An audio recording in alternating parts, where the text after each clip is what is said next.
한 중년 남성이 있었습니다. 그는 오랜 세월 회사를 위해, 가정을 위해 성실하게 살았죠. 그런데 어느 날 가정도 직장도 모두 흔들리게 됩니다. 사춘기 자녀는 아빠는 아무것도 모른다며 자기 방문을 걸어 잠그고, 아내와는 몇 년째 깊은 대화가 없습니다. 회사에서도 구조조정 대상이라는 통보를 받게 되죠.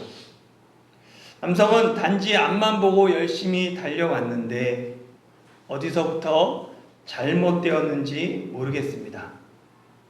오늘은 그냥 모든 짐을 내려놓고 어디론가 사라지고만 싶습니다.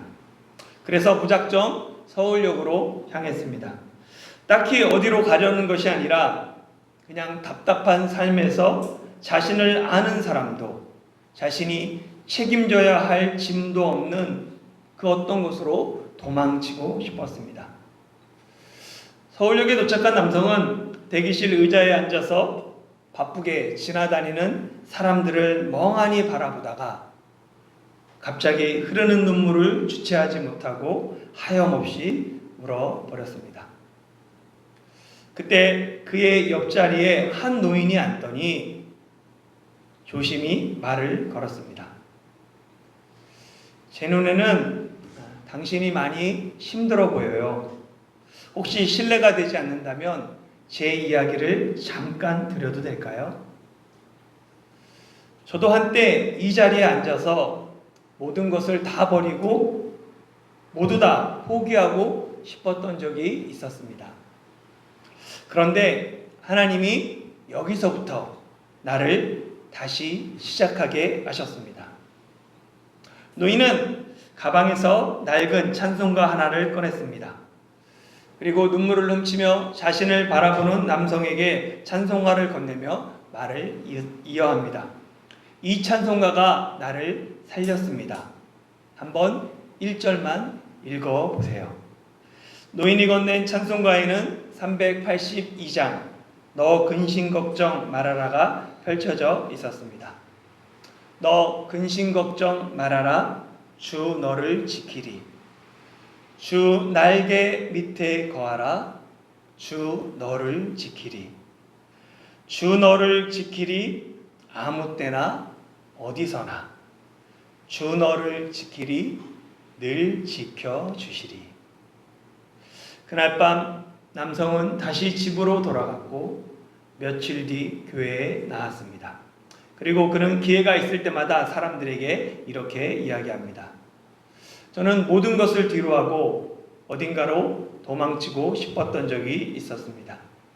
그런데 돌아보니 하나님이 제 인생의 가장 낮은 자리에서 저를 기다리고 계셨습니다. 삶의 의미를 잃어버렸을 때 저는 주님 품 안에서 다시 시작할 수 있었습니다. 여러분은 멀리 떠나고 싶었던 순간이 있었습니까? 이 남성의 이야기가 혹 나의 이야기는 아닙니까? 최근 모든 것이 부질없이 느껴지고 인생의 의미조차 잃어버린 것 같지는 않습니까? 내가 하나님조차 멀리하고 싶을 때 하나님은 때로 사람을 통해, 때로는 환경을 통해, 때로는 말씀을 통해 우리를 포기하지 않고 붙들어 주십니다. 하나님은 언제나 우리와 함께 하시는 임마누엘이십니다. 임마누엘은 하나님이 우리와 함께 계시다라는 뜻입니다. 임마누엘은 하나님의 여러 이름 중 하나입니다. 하나님의 이름에는 하나님의 성품과 하나님의 약속이 담겨 있습니다. 임마누엘은 우리가 슬플 때나 기쁠 때나 낮이나 밤이나 하나님이 우리와 함께 하신다는 하나님의 약속이요 하나님의 선언입니다. 하나님이 우리와 함께 계신다는 임마누엘의 개념과 관련된 하나님의 속성이 무소부재입니다. 이 무소부재는 표준 국어 사전은 하나님의 적극적인 품성의 하나로 그 존재와 섭리가 모든 피조물 속에 미쳐 있음을 이르는 말이라고 정의합니다. 항상 제가 느끼지만 표준국어 대사전은 국어는 정의를 더 어렵게 하는 것 같아요. 정의를 보면 더 혼란스러운데 쉽게 표현하면 하나님은 시공간의 제약을 받지 않고 어디서나 계신다라는 뜻이 무소부재입니다. 하나님은 무소부재하셔서 천지에 충만하신 분입니다. 같이 예레미야 23장 24절 읽어볼까요? 시작. 여호와의 말씀이니라. 사람이 내게 보이지 아니하려고 누가 자신을 은밀한 곳에 숨길 수 있겠느냐. 여호와가 말하노라. 나는 천지에 충만하지 아니하냐. 아멘. 사람이 하나님의 눈을 피해 은밀한 곳에 숨을 수 있습니까? 없습니까? 없죠. 누가 자신의 은밀한 곳에 숨길 수 있겠느냐라는 이 표현은 반어법입니다. 반어법은 표현의 효과를 높이기 위해서 반대로 말하는 거죠. 마찬가지로 나는 천지에 충만하냐라는 표현도 반어법입니다. 하나님이 천지에 온 우주에 가득하다, 충만하다라는 뜻입니다. 임마누엘과 무소부재는 모두 하나님이 우리와 함께 하신다는 개념과 관련이 있지만 중요한 차이점이 있습니다. 엄밀하게 구분하면 무소부재는 하나님의 속성입니다. 임마누엘은 하나님의 이름입니다. 하나님의 이름은 하나님이 피조물과 관계를 맺을 때 인격적인 관계를 맺기 위한 자기 계시예요.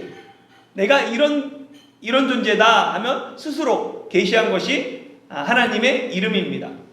창세기 2장에서 하나님이 각종 들짐승과 공중의 각종 새를 지으시고 아담에게 데려와서 아담이 동물들을 이름 짓게 하십니다. 아담이 동물들의 이름을 붙임으로 아담과 동물과의 그 인격적인 그런 관계들이 시작되는 거죠. 실제적인 관계가 시작됩니다. 김춘수 시인의 대표적인 시 꽃은 다음과 같이 시작하죠. 내가 그의 이름을 불러주기 전에는 그는 다만 하나의 몸짓에 지나지 않았다. 내가 그의 이름을 불러주었을 때 그는 내게로 와 뭐가 되었다? 꽃이 되었다. 이 꽃은 상호 관계의 중요성을 노래합니다.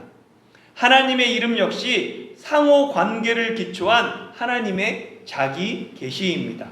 그러니까 하나님의 속성은 무소부재하기 때문에 하나님은 어디에나 계십니다. 이 무소부재의 하나님이 우리와 인격적으로 함께한다. 그래서 그 하나님의 특별한 계시가 임마누엘인 거예요. 무소부재의 하나님은 때로는 인간에게 두려움을 줍니다.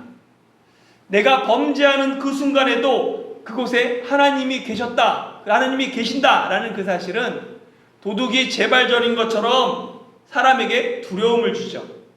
그러나 임마누엘은 무소부재의 하나님이 우리와 함께 하신다는 복음의 말씀으로 처음에 성경에 등장합니다. 그리고 그렇게 사용돼요. 이사야 7장 14절에 보면 그러므로 주께서 친히 징조를 너희에게 주실 것이라. 보라, 처녀가 잉태하여 아들을 낳을 것이요 그의 이름을 임마누엘이라 하리라. 아멘.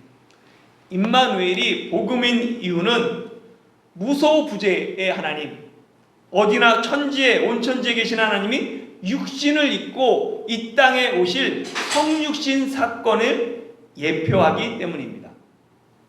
요한복음은 예수님이 태초에 하나님과 함께 계신 말씀이며 이 말씀이 육신이 되어 우리 가운데 거하셨다라고 기록합니다. 마태복음에서도 마리아가 임신한 사실을 알고 요셉이 조용히 파혼하려고 했을 때 천사가 나타나서 요셉에게 이야기해 줍니다. 내 안에 마리아 데려오기를 무서워하지 말라. 내 아내가 아들을 낳으리니 그 이름을 예수라 하라. 그러면서 그 이름이 처녀가 잉태하여 아들을 낳을 것이니 그 이름을 임마누엘이라 하리라 라고 말합니다. 그러니까 예수님의 이름이 임마누엘입니다. 무소부재의 하나님은 때로 우리에게 두려움을 주는 공의의 하나님이지만 임마누엘의 하나님은 나를 사랑하셔서 나를 위해 이 땅에 오시고 자기 생명까지 내어주신 사랑의 하나님입니다. 그래서 임마누엘이 복음입니다. 하나님이 무소부재하시다는 말은 하나님이 어느 한 곳에만 묶여 계시지 않는다라는 의미입니다. 그래서 구약의 솔로몬은 성전을 건축한 후 하나님께 이렇게 기도드립니다. 같이 한번 읽어볼까요? 열왕기상 8장 27절 시작. 하나님이 참으로 땅에 거하시리이까 하늘과 하늘들의 하늘이라도 주를 용납지 못하겠거늘 하물며 내가 건축한 이 성전이오리이까. 아멘. 땅과 하늘과 하늘들의 하늘이라도 하나님을 용납하지 못합니다. 신약의 바울도 아테네에서 선교할 때 그곳 사람들을 향해서 하나님의 무소부재하심을 이야기합니다. 사도행전 17장 24, 25절 다시 읽어볼게요. 시작. 우주와 그 가운데 있는 만물을 지으신 하나님께서는 천지의 주제시니 손으로 지은 전에 계시지 아니하시고 또 무엇이 부족한 것처럼 사람의 손으로 섬김을 받으시는 것이 아니니 이는 만민에게 생명과 호흡과 만물을 친히 주시는 이심이라. 아멘. 아테네 시민들은 혹 자신들이 알지 못하는 신이 있을 것을 염려해서 알지 못하는 신에게라는 제단을 만들고 제사했습니다. 그런데 아테네 시민들이 수많은 신전을 짓고 수많은 신에게 제사드린 이유는 신을 인간처럼 생각했기 때문입니다. 그리스 신화를 보면 사실 신과 인간의 별 차이가 없습니다. 신이 인간과 똑같이 질투하고 사랑하고 배신하고 미워합니다. 그리스 로마 신화에서 신은 때로는 사람보다도 못한 존재로 그려집니다. 그리스 시민들은 신을 사람보다 힘이 좀 센 존재, 능력이 좀 큰 존재로만 생각했습니다. 그래서 신도 사람처럼 거할 곳이 필요해요. 먹을 양식이 필요합니다. 그리스의 도시마다 거대한 신전이 있고 매일 신전에서 화려한 제사가 드려졌던 이유가 신을 사람처럼 생각했기 때문입니다. 그런데 바울은 그들을 향해 하나님은 무엇이 필요해서 사람들의 섬김을 받는 분이 아니다라고 선언합니다. 바울은 도리어 하나님은 천지를 지으신 분으로 만민에게 생명과 호흡과 만물을 친히 주시는 분이라고 소개합니다. 이처럼 신구약 성경은 모두 하나님을 천지를 지은 분으로서 사람의 섬김이 필요하지 않고 성전에 계신 하나님이 아니라 천지에 충만하신 하나님으로 소개합니다. 그런데 왜 하나님은 시내산에서 모세에게 이스라엘 자손에게 하나님이 거할 성소를 지으라고 명령하셨을까요? 8절 말씀 같이 읽어볼까요? 시작. 내가 그들 중에 거할 성소를 그들이 나를 위하여 짓되. 아멘. 하나님은 천지를 창조하시고 모든 생명을 주관하시기에 하늘과 하늘들의 하늘이라도 하나님을 용납할 수 없습니다. 그런데 하나님은 스스로 이스라엘 자손 중에 거하겠다고 하시면서 하나님이 거할 성소를 지으라라고 명령하십니다. 그리고 9절을 보면 하나님이 말씀하신 성소, 그것이 성소는 거룩한 장소라는 뜻입니다. 그 장소가 장막으로 나와요. 왜 온 우주에 충만하신 하나님이 스스로 그 보잘것없는 그 좁은 장막에 거하시겠다라고 말씀하셨을까요? 하나님이 자기 백성을 사랑하시기 때문입니다. 그 자기 백성과 함께하기 위함이죠. 범죄한 후 에덴 동산에서 추방된 인간에게 가장 큰 소망은 어떻게 다시 에덴 동산으로 돌아갈 수 있는가 하는 문제입니다.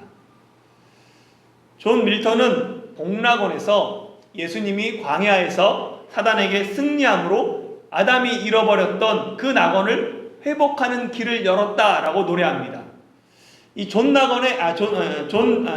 밀턴의 신라권은 많이 들어봤지만 복락원은 들어보지 못한 사람이 많습니다. 이 복락원은 신라권의 후속편이에요. 그러니까 신라권은 잃어버린 낙원이라는 뜻이고 이 복락원은 회복한 낙원이라는 뜻입니다. 그러니까 신라권과 복락원은 모두 대서사시죠. 대서사시는 역사적으로 중요한 사건이나 인물의 이야기를 스케일이 큰 규모로 풀어낸 장편의 시입니다. 그러니까 신라권은 첫사람 아담과 하와가 사탄의 유혹으로 에덴 동산에서 추방된 인간의 타락 사건을 그린 서사시이고, 복락원은 아담과 하와가 잃어버린 그 낙원을 예수님이 사단의 유혹에서 승리하심으로 그 낙원을 회복하는 인간의 구속 사역을 그린 서사시입니다. 신라권의 인간에게 가장 기쁜 소식은 복락원인 거예요. 복락원은 인간의 노력이 아닌 오직 하나님의 은혜로만 가능합니다. 하나님은 시내산에 강림하시기 전에 백성들이 시내산에 올라오지 못하도록 산 주위를 경계하고, 경계를 침범하는 자는 반드시 죽임을 당할 것이다 라고 경고하셨습니다. 그런데 죽음을 경고하셨던 하나님이 얼마 지나지도 않았는데 내가 그들 중에 거할 성소를 지으라고 명령하십니다. 만일 백성이 하나님이 강림하신 시내산에 올라오면 반드시 죽임을 당합니다. 왜냐하면 죄를 범한 인간이 거룩한 하나님을 배웠다가는 죽음을 피할 수 없기 때문입니다. 백성이 하나님께 올라올 수 없기에 하나님이 친히 시내산에서 내려오셔서 자기 백성과 함께 거하겠다는 이 선언이 내가 거할 성소를 만들라라는 의미입니다. 이는 하나님의 위대한 선언이며 성육신의 예표입니다. 하나님이 인간이 되신 성육신은 인류 역사의 최대 사건이며 하나님이 자기 백성을 얼마나 사랑하시는지에 관한 최고의 계시입니다. 하나님이 이스라엘 자손 중에 거하시고자 하는 성소는 하나님이 인간의 장막 같은 몸을 입고 이 땅에 오신 성육신 하셔서 우리와 함께 계시는 임마누엘의 모형입니다. 더욱 놀라운 사실은 임마누엘이 끝이 아니라는 점입니다. 하나님은 이 땅에 성육신 하시고 자기 백성과 함께 할 뿐만 아니라 그 백성의 죄를 위하여 대속 제물이 되어 주실 것을 하나님은 모세에게 계시해 주셨어요. 그것이 9절 말씀입니다. 9절 말씀 같이 한번 읽어볼까요? 시작. 무릇 내가 네게 보이는 모양대로 장막을 짓고 기구들도 그 모양을 따라 지을지니라. 아멘.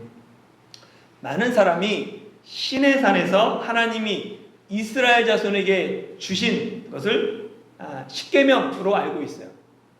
그런데 하나님이 시내산에서 이스라엘 자손에게 주신 것은 십계명만이 아닙니다. 성막과 성막의 기구들도 계시해 주셨어요. 많은 사람들이 이걸 잘 알지 못합니다. 하나님은 시내산에서 모세에게 십계명과 법규들을 말씀하시며 또한 하나님이 거하실 장막의 모양과 장막에 필요한 기구들의 모양들을 보여주셨어요. 계시해 주셨어요. 하나님이 모세에게 보이신 장막의 기구들은 예수 그리스도의 구원, 십자가 복음의 예표입니다. 이 성막을 보면 성막들이 있죠. 성막들에는 앞에 보면 번제단이 있고 물두멍이 있습니다. 그리고 뒤에 보면 바로 성소가 있죠. 성소에 들어가면 뭐가 있냐면 하나만 넘겨주세요.